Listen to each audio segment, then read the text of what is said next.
அப்ப கூட தலைவர்களை கூப்பிடல, எம்பிக்களை கூட்டனாலதான். சரி, எம்பிக்களை கூப்பிடுறீங்களே, உங்கள் கட்சி எம்பிக்களை அனுப்பி வைக்கணும், கட்சி தலைவருக்கு தானே சார் அந்த லெட்டர்ல இருக்கும். சபாநாயகர் சொன்ன மாதிரி ஒப்புதல் பெறுவதற்காக அல்ல, இங்கிலீஷ்ல அனுப்பியிருக்கேன், எடுத்து படிச்சு பாருங்க, தமிழ்நாட்டு மக்களுடைய உணர்வு முதல்ல தெரிஞ்சுக்கோங்கன்னு கவர்னரின் கன்னத்தில் அறைவது போல, அரசியல் ரீதியாக அறைவது போல அன்னைக்கு அது நடந்திருக்கு. அனுப்புறது கூட நாங்க தகுதியான நபரை கவர்னரை பார்க்கலன்னு நினைக்கிறாங்க தாவேகா. இதெல்லாம் இந்த கவர்மெண்ட்டை கவுக்குற வேலை, இந்த முதலமைச்சர் விஜயை படுகொலியில தள்ளுற வேலை, அவர் அப்படியே மூலையிலேயே சாத்தி உட்கார வச்சிருக்கிற வேலை. கவர்னருடைய இந்த செயல் எந்த வகையிலும் ஏற்றுக்கொள்ளத்தக்கதல்ல. இதுதான் சார் துணிச்சல். சும்மா மேடையில் உட்காந்துட்டு பேசுறது துணிச்சல் அல்ல. தமிழ்நாட்டுடைய உணர்வுகளை காயப்படுத்துற போது, உரிமைகளை பறிக்கணும்னு நினைக்கிற போது செவிட்ல அரைஞ்ச மாதிரி ஒரு ட்விட்டர் விஜய் ஹேண்டில் இருந்து வந்திருக்கணும் சார்.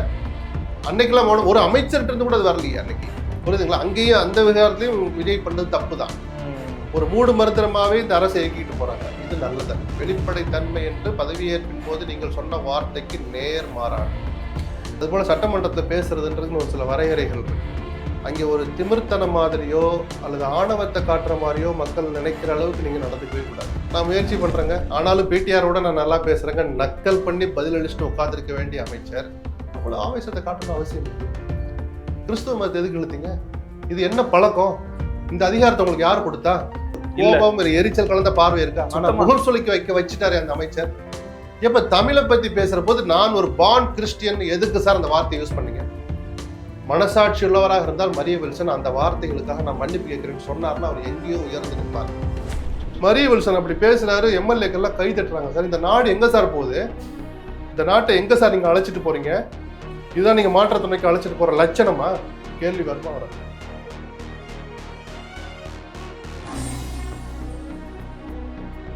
ஃபோர்த் எஸ்டேட் தமிழ் நேயர்களுக்கு அருள்மொழிவர்மனின் அன்பார்ந்த வணக்கங்கள். இது உங்கள் ஃபோர்த் எஸ்டேட் தமிழ் வழங்கும் பெருதனும் பெருதுகள் நிகழ்ச்சி. இன்றைக்கு நம்மோடு மீண்டும் இணைகிறார் மூத்த பத்திரிகையாளர் திரு SP லட்சுமணன் அவர்கள். வணக்கம் சார். வணக்கம். இன்னைக்கு தமிழ்நாட்டின் முதலமைச்சர் இன்னொரு முக்கியமான தீர்மானத்தை கொண்டு வந்திருக்கிறாரு. தொகுதி மறுவரையறையை நம்ம எதிர்க்கிறோம், மத்திய அரசாங்கம் கொண்டு வருது ரொம்ப தவறாக இருக்குது, தென் மாநிலங்கள் பாதிக்கு அப்படின்னு சொல்லி கொண்டு வந்திருக்கிறாரு. எதிர்பார்த்ததை போலவே அவருடைய கூட்டணி கட்சிகள் பொதுவாக ஆதரிச்சிட்டாங்க. விசிக்கு ஆதரவு, காங்கிரஸ் ஆதரவு, சிபிஎம்லாம் ஆதரவு தெரிவிச்சிட்டாங்க. திமுக ஆதரவு கொடுத்துருக்குறாங்க. சில விஷயங்களை கூடுதலாக சொல்லியிருக்கிறாரு, இதற்கு சில சொல்லியிருக்கிறாரு. ஆனால் பாமக எதிர்ப்பு, அதிமுகவும் எதிர்ப்பு, அப்புறம் பிஜேபி எதிர்ப்பு, இவங்கெல்லாம் தேமுதிக கூட எதிர்ப்பு தெரிவிச்சிருக்காங்க. திமுக அலைன்ஸ்ல இருக்கிற கட்சி தேமுதிக. எப்படி பார்க்கலாம் இதை? இல்லை, இந்த விஷயத்தில் ஒரு சின்ன தடுமாற்றம் அல்லது ஒரு தெளிவற்ற நிலையில் இந்த அரசு இருக்கும்னு தோணுது. ஏன்னா அனைத்து கட்சி கூட்டம்னு சொன்னாங்கல்ல, அனைத்து கட்சி எம்பிக்கள் கூட்டம், அந்த வார்த்தையே தப்பு. அனைத்து கட்சி கூட்டத்தையும் அதில் கூட்டி இருந்திருக்கலாம். எல்லா தரவுகளையும் கூட்டு பேசி ஒரு கட்சி என்ன நினைக்குது ஏதுங்கிறது. இன்னைக்கு இருந்த தீர்மானத்தில் ஒரே கண்டென்ட், இந்த மாதிரி ஒரு மசோதாவே வரக்கூடாதுங்கிறாங்க. ரைட்டு, இது பாயிண்ட் நம்பர் 1 இருக்கணும். 2வது என்னவா இருந்திருக்கணும், அப்படி வந்தால் எங்க நிலைப்பாடு என்னன்னு சொல்லியிருந்திருக்கணும். இப்போ இந்த தீர்மானமே அவசியமா அப்படின்னு ஒரு கேள்வி வந்தால் தேவையில்லைன்னு நம்மளும் சொல்லுவோம். ஏன்னா அவங்க கொண்டு வராங்களா இல்லையான்னு தெரியல. அதான் பாமக எம்எல்ஏ அதான் சொல்றாரு, கணேஷ் அதான் சொல்றாரு. என்ன சொல்ல போறாங்கன்னு தெரியல. நான் 1/2 மணி நேரத்தில் திருத்திட்டு வரேன்னு சொன்னார் அமித்ஷா அந்த போன தடவை தோற்கடிக்கப்பட்ட போது. அப்போ அதை திருத்திட்டு என்ன மைண்ட்ல இருக்கு, இப்போ அதே மாதிரி திருத்துறேன்னு சொன்னதை திருத்த போறாரா தெரியாது. எதுவுமே தெரியாத போது இது அந்த அனைத்து கட்சி எம்பிக்கள் கூட்டமே அவசியமற்றதுன்னு சொன்னாங்க. சரி, ஒரு தமிழ்நாட்டு நிலையில இன்னொரு கொஞ்சம் இந்த ஆட்சி என்ன நினைக்குதுன்னு நம்ம சொல்லுவோம்னா எல்லா கட்சி தலைவர்களையும் கூப்பிட்டு அன்னைக்கு பேசியிருந்திருக்கணும். ஒரு நல்ல வாய்ப்பா முதலமைச்சர் விஜய், தாவேகா தலைவர் விஜய் அன்னைக்கு தவற விட்டார். அது ஏதோ காங்கிரஸுடைய அழுத்தங்கள் அப்படி இப்படின்னு சொல்றாங்க, எதுவும் வேணாலும் எடுத்துட்டு போட்டோம். சரி, அவருக்கு ஒரு அனுபவம் தான். ஒரு அனைத்து கட்சி எம்பிக்கள் கூட்டங்கிறது கூட்டி அதுல பாதி பேர் கலந்துக்கிறதே. அப்ப தமிழ்நாட்டுடைய குரலை ஒழிக்கிற மாதிரி அந்த இது நடந்துச்சு. கிட்டத்தட்ட உங்க தோழமை கட்சி கூட்டம் மாதிரி தான் நடந்துச்சு. அதுக்கு பேர் அனைத்து கட்சி ஏன் சொல்றீங்க? திமுக நடத்தின போது அதே தான். பல நேரங்களில் எதிர்கட்சியில் வராது, அவங்க தோழமை கட்சியில் மட்டும்தான் கலந்துட்டு இருப்பாங்க. பட் இந்த மாதிரி பொது பிரச்சனைன்னு வர்ற போதாவது ஆளுகிற ஆட்சியாளர்கள் தான் முதல்ல பெருந்தன்மையா இருக்கணும். வாங்க எல்லாரும் வாங்க பேசுவோன்னு சொல்லணும். ஏன்னா காவிரிக்கு நீங்க கூட்டலாம், எதுக்கு மட்டும் கூட்டலாம் திமுக சொல்லிச்சு. அப்ப கூட தலைவர்களை கூப்பிடல, எம்பிக்களை கூட்டனாலதான்.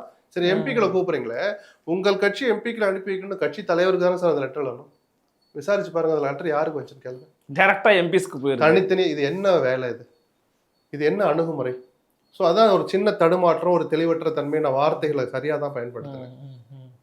சரி, வந்துச்சு. இன்னைக்கு இந்த தீர்மானம் கொண்டு வர்றீங்க. ஒருவேளை மத்திய அரசு கொண்டு வந்துட்டா என்ன பண்ணுவீங்க? இன்னொருட சட்டமன்றத்தை கூப்பிடுவீங்களா? அனைத்து கட்சி தலைவர்களை கூப்பிடுவீங்களா? அப்போ கூப்பிடுவீங்களா கூட தெரியாது.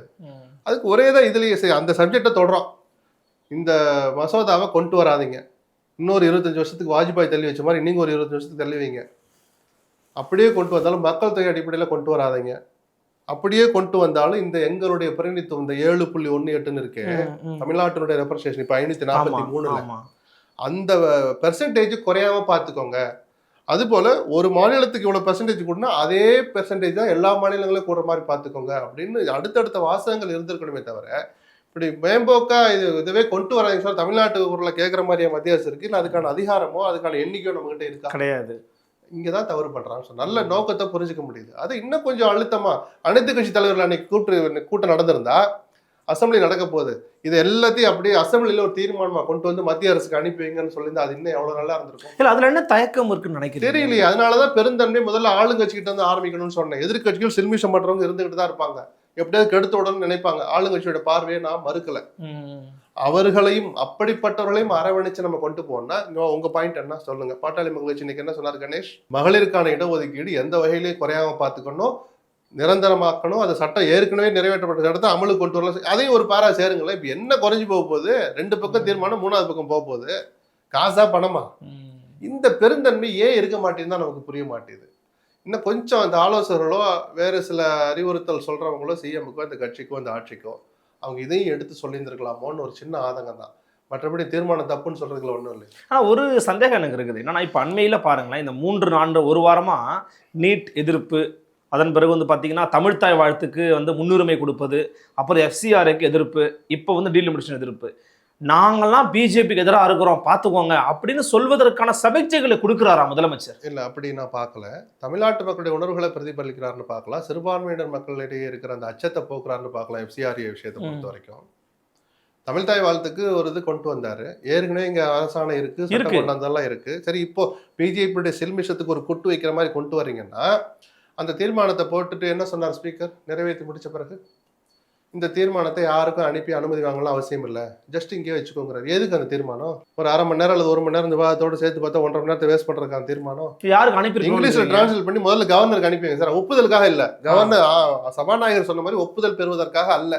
இங்கிலீஷ்ல அனுப்பியிருக்கேன், எடுத்து படிச்சு பாருங்க, தமிழ்நாட்டு மக்களுடைய உணர்வை முதல்ல தெரிஞ்சுக்கோங்கன்னு கவர்னரின் கன்னத்தில் அறைவது போல, அரசியல் ரீதியாக அறைவது போல அன்னைக்கு அது நடந்திருக்குமே. ஏன் அதை அனுப்ப மாட்டீங்க?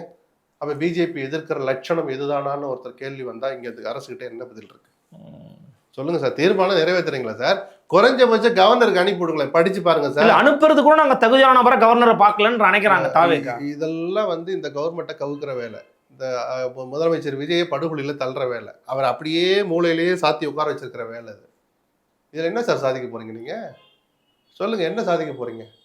கவர்னர் மதிக்கிறது இல்லை, கவர்னருக்கு புரிய வைக்கணும். அவரை மதிக்கிறது மதிக்காத அப்புறம் நீங்க புரியாத கவர்னருக்கு, சில்மிசம் செய்ய நினைக்கிற கவர்னருக்கு தமிழ்நாட்டு மக்களுடைய உணர்வுகள், இது விஜயினுடைய முகம் அல்ல, விஜயினுடைய குரல் அல்ல. சட்டமன்றத்தில் நிறைவேற்றப்பட்ட தீர்மானம், அனைத்து கட்சிகள் ஆதரவோடு நிறைவேற்றப்பட்ட தீர்மானம், தமிழ்நாட்டில் கல்வி நிலையங்கள்ல, பல்கலைக்கழகங்கள்ல, கல்லூரிகள்ல, பொது நிகழ்ச்சிகள்ல தமிழ்த்தாய் வாழ்த்து தான் முதல்ல பாடணுங்கிறது விஜயின் குரல் அல்ல, தாவேக்காவின் குரல் அல்ல. அவர்களையும் இணைத்து ஒட்டுமொத்த தமிழ்நாட்டின் குரல் தான் சட்டமன்றத்தை நிறைவேற்ற தீர்மானம். அப்ப தமிழ்நாட்டு மக்களுடைய உணர்வுகளை கொஞ்சம் புரிஞ்சுக்கோங்கன்னாது கவர்னருக்கு சொல்ல மாட்டீங்களா? இதுக்கு எதுக்கு சப்ப கட்டு கட்டுறீங்க? இப்ப பயப்படுறாங்க நினைக்கிறீங்களா? அது நீங்க என்ன வேணாலும் சொல்லுங்க, நாங்க துணிச்சலாக பிஜேபி எதிர்க்கிறோம்னு சொல்றத மக்கள் நம்ப மாட்டாங்கன்னு சொல்றேன். கவர்னருக்கு வரைக்கும் ஒரு வார்த்தை கூட சொல்லல சார். கண்டிக்கிறோம். மனோன்மணி சுந்தரநாள் பல்கலைக்கழகத்தில் அந்த சம்பவம் நடந்த போதே விஜயினுடைய ட்விட்டர்ல இருந்து ஒரு ட்விட்டர் வந்துருக்கூடும் சார், கவர்னருடைய இந்த செயல் எந்த வகையிலும் ஏற்றுக்கொள்ளத்தக்கதல்ல, இதுதான் சார் துணிச்சல். சும்மா மேடையில் உட்காந்துட்டு பேசுறது துணிச்சல் அல்ல. தமிழ்நாட்டுடைய உணர்வுகளை காயப்படுத்துற போது, உரிமைகளை பறிக்கணும்னு நினைக்கிற போது செவிட்ல அரைஞ்ச மாதிரி ஒரு ட்விட்டர் விஜய் ஹேண்டில் இருந்து வந்திருக்கணும் சார். அன்னைக்கெல்லாம் ஒரு அமைச்சர்கிட்ட இருந்து கூட அது வரலையே அன்னைக்கு. இது நியாயமற்றது, ஏற்புடையது அல்ல. கவர்னரை கண்டிக்கிறோம் 3வது வரி இல்லை, மியாவுன்னு பதுங்கிட்டாங்க. அப்ப நீங்க சொன்ன வார்த்தை தான் வந்து பதுங்கல்னு அப்பதான் விமர்சனம். இல்ல அவங்க சொல்றாங்களே டாக்லெஸ் ஒர்க் மோர், பேசக்கூடாதுங்க, செயல்ல இறங்கணுங்க நம்ம அப்படிங்கிறாங்க. அதுல டாக்லெஸ் நிரூபிச்சிட்டாங்க. ஒர்க் மோர்ல இந்த ஃபர்ஸ்ட் ஸ்டெப் சொல்லுங்க. தமிழ்நாடு முழுக்க பாடப்படும், தீர்மானம் நிறைவேற்றிட்டோம் முதலமைச்சர் அவர்கள். அந்த தீர்மானத்தை அனுப்புறதானே சார் அதுக்கு பேர் ஒர்க்கு. இது கிட்டத்தட்ட 1.5 மணி நேரம் டயத்தை பாஸ் பண்ண மாதிரி ஆயிடுச்சு சார். உணர்வை புரிஞ்சுக்கிறதுக்கு மட்டும்தான் சார். தமிழ்நாட்டு மக்களுக்கு ஏற்கனவே தெரியும், ஆமா விஜய் தமிழ்நாட்டு உணர்வுகளுக்கு எதிரானவர் அல்ல, அதனால 1.25 கோடி பேர் உங்க மேல ஓட்டு போட்டாங்க. நாங்க உங்களை சந்தேகப்படலையே. இவர் பெங்களூருக்கு போறேன்னு சொன்ன போது கூட இவர் உரிமைகளை விட்டு கொடுக்க போறான்னு யாரும் சந்தேகப்படலையே. போற போது கவனமா போங்கப்பா, இல்ல தேவையான்னு பாத்துங்க, அப்படி போறதுன்னா 4 பேர்கிட்ட கேட்டுட்டு போங்கன்னு தானே சொன்னாங்க. புரியுதுங்களா? அங்கேயும் அந்த விவகாரத்திலையும் விஜய் பண்ணது தப்பு தான். ஒரு மூடு மருந்திரமாவே இந்த அரசை இயக்கிட்டு போறாங்க. இது நல்லதல்ல. வெளிப்படைத்தன்மை என்று பதவியேற்பின் போது நீங்கள் சொன்ன வார்த்தைக்கு நேர் மாறானது. இந்த அரசுல வெளிப்படைத்தன்மை இல்லைன்னு சொல்றீங்க. கொஞ்சம் ரொம்ப சில விஷயம் தகவல்களாகவே கொடுக்குறாங்க, கசிய விடுறாங்க, அப்படியே கவர்மெண்ட் ரன் பண்ணிட்டு இருக்காங்கன்னு சொல்றீங்க. ஆனா அப்படி நான் சொன்னேன்னா இல்ல. ஆனா இருங்க, நீங்க சொன்னதை நான் ஏத்துக்கிறேன். தமிழ்நாட்டு மக்கள் அந்த மாதிரி நினைக்க ஆரம்பிச்சிட்டாங்க. பல அரசாணைகளை இவங்க வெளியே விடுறதே இல்லை. விஷயம் வெளியில வந்த பிறகு அப்புறம் விடுறாங்க. சிலதை கடைசி வரைக்கும் சொல்றதே இல்லை. இப்ப வரைக்கும் இந்த அரசுல சில விஷயங்கள் நடக்குதா நடக்கலையா உண்மையா தெரியாது. சொல்லுங்க. இல்ல அந்த மாதிரி சூழல்ல இன்னைக்கு வந்து ஒரு 100 நாளை வந்து டச் பண்ண போறாங்க அவங்க இந்த அரசு. ஆனா இப்ப வரைக்கும் பாருங்க, மக்கள் மத்தியில இந்த அரசுக்கு எதிரான உணர்வுகளே கிடையாது. மக்கள் வந்து ரொம்ப சந்தோஷமா ரம்மியமான வாழ்க்கையை வாழ்ந்துகிட்டு இருக்கிறாங்கன்னு தாவேகா தோழர்கள் சொல்றாங்க. இன்னொரு பேர் எதிர்கட்சி இதெல்லாம் ஒரு ஆட்சியாங்க அப்படின்னு கேக்குறாங்க. ஒரு பத்திரிகையாளரா உங்கள் மதிப்பீடு என்ன? மக்கள் மத்தியில எதிர்ப்புணர்வு வந்திருக்கணும்ல நான் எதிர்பார்க்கவும் இல்லை, அதை நான் சொல்லவும் விரும்பல. ஆனால் முகம் சுளிக்க வைக்கிற மாதிரி சில காரியங்கள் இந்த ஆட்சியில் நடக்குதுன்றதையும் நம்ம சொல்லி காட்டணும். விஜயனுடைய பேச்சுல இருந்தே நான் சொல்றேன். விஜயனுடைய கரூர் பேச்சை யாருமே ரசிக்கலையே, திருச்சி பேச யாருமே ரசிக்கலையே. உங்களுடைய ஜென்சி கூட்டம் வேணா அதை ரசிக்கும், உங்களுடைய ஜென்சி கூட்டம் தான். கொஞ்சம் தெளிய தெளிய தெளிய அதே ஜென்சியில சில பேர் யோசிக்க ஆரம்பிச்சாங்கன்னா உங்கள் பேச்சை அவர்களும் ரசிக்க மாட்டாங்க. சரிதானா? அதுபோல சட்டமன்றத்தில் பேசுறதுன்றதுன்னு ஒரு சில வரையறைகள் இருக்கு. அங்கே ஒரு திமிர்த்தனம் மாதிரியோ அல்லது ஆணவத்தை காட்டுற மாதிரியோ மக்கள் நினைக்கிற அளவுக்கு நீங்க நடந்துக்கவே கூடாது. மரிய வில்சனுடைய பேச்சு, அமைச்சருடைய பேச்சு தமிழ்ல சில இதெல்லாம் நீங்க ஃபுல்லா இங்கிலீஷ்லயே பேசுறீங்க, அல்லது பெரும்பாலான வார்த்தைகள் இங்கிலீஷ்ல இருக்கு, கொஞ்சம் மாத்திக்கோங்க. சராசரி மக்களுக்கு புரியுற மாதிரி இருக்கு. நான் குற்றச்சாட்டா சொல்லலைன்னு ஒரு தெரிஞ்சு சொன்ன பிறகும் சிரிச்சுக்கிட்டே கடந்து போயிருக்கணும். நான் முயற்சி பண்றேங்க, ஆனாலும் பிடிஆரோட நான் நல்லா பேசுறேங்க, நக்கல் பண்ணி பதில் அளிச்சுட்டு உட்காந்துருக்க வேண்டிய அமைச்சர் அவ்வளவு ஆவேசத்தை காட்டணும் அவசியம் இல்லையே. கிறிஸ்துவ மதத்தை எதுக்கு இழுத்தீங்க? இது என்ன பழக்கம்? இந்த அதிகாரத்தை உங்களுக்கு யார் கொடுத்தா? அது சட்டமன்றமா இல்ல வேற பிரசங்க கூட்டமா? கேள்வி வருமா வராதா? கிறிஸ்துவ மதத்தை எதுக்கு இழுத்தீங்க? நானும் மதிக்கிற மதம் தான். நம்ம பசங்க எல்லாம் கிறிஸ்துவ இன்ஸ்டியூட்ல இன்னைக்கு படிச்சிருக்கிறோம். தமிழ் பரப்பிய மதம் யாருக்காவது அதை பத்தின ஒரு கோபம், எரிச்சல் கலந்த பார்வை இருக்கா? ஆனா முகம் சுளிக்க வச்சுட்டாரு அந்த அமைச்சர். எப்ப தமிழை பத்தி பேசுற போது நான் ஒரு பார்ன் கிறிஸ்டியன், எதுக்கு சார் அந்த வார்த்தை யூஸ் பண்ணீங்க? மனசாட்சி உள்ளவராக இருந்தால் மரிய வில்சன் அந்த வார்த்தைகளுக்காக நான் மன்னிப்பு கேட்கிறேன்னு சொன்னார்னா அவர் எங்கேயோ உயர்ந்து நிற்பார். ஸ்பீக்கரும் அதை சொல்ல தவிர்த்துட்டார். ஏற்கனவே ஸ்பீக்கர் ஒரு தப்பு இல்லை சார், பிறப்பால யாரோ ஒரு மதத்துல ஏதோ ஒரு மதத்துல அந்த ஸ்பீக்கர் எப்ப சட்டமன்றம் எல்லாருக்கும் பொதுவான ஒரு மன்றம், இதுல தமிழை பத்தி பேசும்போது மதத்தை எதுக்கு பேசுறீங்க? சொல்லி இருக்க வேண்டிய ஸ்பீக்கர் வரலாற்று பிழை அவரும் செஞ்சுட்டார் தான் நான் சொல்லுவேன். மனசாட்சி உள்ளவராக இருந்திருந்தால் ஜேசிடி பிரபாகரன் அன்னைக்கு குறுக்கிட்ட அமைச்சர் அந்த வார்த்தையை நான் அவைக்குறிப்புல இருந்து நீக்கிறேன்னு சொல்லியிருக்கணும். ஆகாது போகாதெல்லாம் சேர்க்கிறீங்க நீக்கிறீங்கல்ல. தமிழை பத்தி பேசுறப்ப அவருக்கு அதே இதுல அந்த உணர்ச்சி வேகத்துல போய் கடைசியில் எங்க பண்ணி முடிச்சார் அமைச்சர்? இதெல்லாம் எவ்வளவு தமிழ் படித்தாலும் உங்களுக்கு புரிய. கிறிஸ்துவம் எனக்கு சொல்லிக் கொடுத்த அந்த மொழியை நீங்கெல்லாம் எவ்வளவு தமிழ் படிச்சாலும் புரியாதுன்னா எதுக்கு தமிழை கொண்டாந்து இங்க வம்புக்கு இழுக்கிறீங்க? தமிழ் விசஸ் மதம்னு கொண்டு போறாரு. ஏன்? யார் அதை சொன்னா? உங்ககிட்ட யார் அதை எதிர்பார்த்தா? அப்படி கேட்கிற அளவுக்குலாம் உங்களை யாரும் அந்த இடத்துல வைக்கவும் இல்லையே. உங்களுக்கு இன்னைக்கு கொடுத்திருக்கிற ஒரு இடம் வந்து இந்த மாநிலத்துடைய நிதி அமைச்சருங்கிற ஒரு அந்தஸ்துள்ள ஒரு பதவி. அந்த பதவிக்குரிய கடமைகளை சொல்லுங்க, அதுல இருக்கிற சந்தேகங்களுக்கு பதில் சொல்லிட்டு போறதை விட்டுட்டு கிறிஸ்துவத்துக்கு எங்க? அப்ப நான் என்னைக்கு கிறிஸ்துவம் எனக்கு கற்றுக் கொடுத்த மொழி அன்பு மொழி, இன்னொரு மொழின்னா இப்ப நீதிமன்றத்துல வழக்கு நடக்குது, அது எந்த மொழின்னு கேட்டா அவர் என்ன பதில் சொல்லுவாரு? ஏன்னா மக்களுக்கு எதுவுமே தெரியாதுன்னு நினைக்கிறாங்களா? என்ன சார் அவசியம் வந்துச்சு? இதுக்கு தேவையில்லாத எதுக்கு சார் பேசுறீங்க? அப்ப என்ன பண்ணா என்ன பேசினா நம்ம முதலமைச்சர் கவனிப்பார் அப்படின்னு இந்த அமைச்சர் இருக்கிற ரீல்ஸ் மோகத்தினுடைய இன்னொரு வடிவமா இதுன்னு ஒரு கேள்வி வருது இல்ல? அதுக்கு எதுக்கு சார் மதத்தை எழுக்கிறீங்க? அப்பவே விஜய் எந்திரிச்சு இதுல மதத்துக்கு விஜய் அப்பயாவது பேசியிருக்கலாம்ல சார். ஸ்பீக்கர் பேச தவறிட்டார். அவை முன்னவர் முதலமைச்சர் மரிய வில்சன் அப்படி பேசுறாரு, எம்எல்ஏக்கெல்லாம் கை தட்டுறாங்க. சார் இந்த நாடு எங்க சார் போகுது? இந்த நாட்டை எங்க சார் நீங்க அழைச்சிட்டு போறீங்க? இதுதான் நீங்க மாற்றத்துணைக்கு அழைச்சிட்டு போற லட்சணமா? கேள்வி வருமா வராது? துரதிருஷ்டவசமான நாள் அன்னைக்கு. அமைச்சர் அப்படி நடந்திருக்க கூடாது. இப்பவும் கூட இல்லை, எப்பயாவது கூட எந்திரிச்சு பேசும்போது இன்னும் 4 நாள் ஒரு மாசத்துக்கிட்ட நடக்கும் போதுல சபை குறுக்கிட்டு ஒரு நாள் அன்னைக்கு நான் பேசினதை நான் யோசிச்சு பார்த்தேன். எனக்கு மன்னிப்பு கேட்கிறது தான் கிறிஸ்தவம் வலியுறுத்துது. நான் அறிஞ்ச கிறிஸ்தவம் சொல்றேன். தவறுக்கு மன்னிப்பு கேட்கிறத மிக மகோன்னதமான ஒரு குணமா சொல்லுது. சொல்லுங்க, செய்யுங்க. என்ன உங்களை தடுக்குது? அதே கிறிஸ்தவத்தை நானும் எடுத்துட்டு வரேன். நான் கேள்விப்பட்ட கிறிஸ்தவம் அப்படிதான் சொல்லி கொடுத்துருக்குன்னு தான் நான் கத்துக்கிட்டேன். நான் தெரிஞ்சுக்கிட்டேன், எங்க காதுல விழுந்துச்சு. நான் தப்பு பண்ண எனக்கும் சேர்த்து கற்றுக் கொடுங்க. சட்டமன்றத்துல மதத்தை பத்தி பேசுறாங்கன்னு இந்த விக்டிம் கார்டை யூஸ் பண்றாங்க இல்லையா, இது ரொம்ப ரொம்ப ஆபத்தானது. இல்ல விகடன் போன்ற இதழ்கள்ல என்ன எழுதுறாங்கன்னா, இவர் வந்து தொடர்ச்சியா வெளியில இருந்து நிறைய பேர் விமர்சிக்கிறாங்க. அதுல வந்து குறிப்பிட்டு சாட்ட திருமுருகன் தான் மறைமுகமா குறிப்பிடுறாங்க. அவர் வந்து பார்த்தீங்கன்னா, ரொம்ப வெளியில வந்து ஆக்ரோஷமா வீடியோக்கள் போட்டு இல்ல விமர்சனம் பண்றாரு. அதே அமைச்சருடைய உடல் மொழியை விஜயனுடையதாகட்டும், விஜயனுடைய உடல் மொழியவோ வேறு எந்த அமைச்சருடைய உடல் மொழியை கேள்வி பண்ணாங்கன்னா அவங்க கண்டிக்கப்பட வேண்டியது. அந்த மாதிரி காரியத்தை எவர் பண்ணாலும் தப்பு தான். நம்ம அதுக்குள்ள போல அன்னைக்கு ராஜேந்திரன் நினைச்சு பேசுனதானே சொல்றோம். என்ன சார் நீங்க சட்டை எப்படி மடிச்சு வரீங்க, இது என்ன சார் கருப்பா இப்படி எல்லாம் ராஜேந்திரன் கேட்டிருந்தாருன்னா முதல்ல உட்காரியான்னு இருப்பாங்க. சொல்லியிருந்தா தப்பு இல்லை நானும் சொல்லுவேன். அவர் அதை பத்தி உடைய பத்தியோ உங்களுடைய உணவு மொழியை பத்தியோ பேசல, உடல் மொழியவோ எதுவுமே பேசலையே சார். நீங்க உங்க வாயில இருந்து வந்த ஓரல் லாங்குவேஜை பத்தியான சார் அவர் பேசினாரு. சாட்டை துரைமுருகன் பேசினாருன்னா அதுக்கு நடவடிக்கை எடுங்க, தப்புன்னு ஒரு அறிக்கை விடுங்க. தனிநபர்கள் யூடியூப்ல பேசுற போது கவனமா மற்றவருடைய உடல் மொழியை நக்கல் பண்ணாதீங்க, சொல்லுங்க, நாமளும் சேர்ந்து குரல் கொடுத்துட்டு போவோம். ஆமா அந்த கருத்து சரிதான் அப்படின்னு.